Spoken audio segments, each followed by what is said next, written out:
வேத வாசிப்பு. சங்கீதம் 61. நெகினோத் என்னும் வாத்தியத்தில் வாசிக்க ராகத்தலைவனுக்கு ஒப்புவிக்கப்பட்ட தாவீதின் சங்கீதம் 1 முதல் 8 வரை. தேவனே, என் கூப்பிடுதலை கேட்டு என் விண்ணப்பத்தை கவனியும். என் இருதயம் தொய்யும் போது பூமியின் கடையாந்தரத்திலிருந்து உம்மை நோக்கி கூப்பிடுவேன். எனக்கு எட்டாத உயரமான கன்மலையில் என்னை கொண்டு போய்விடும்.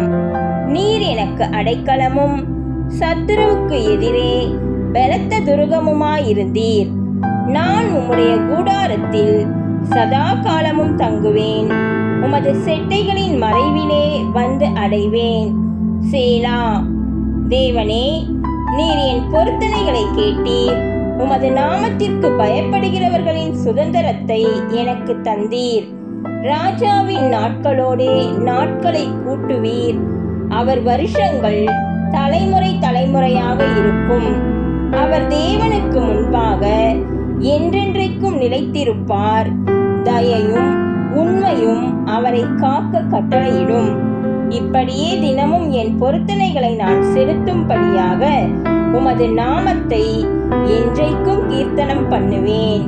கர்த்தர் தாமே நம்மை ஆசீர்வதிப்பாராக. ஆமேன்.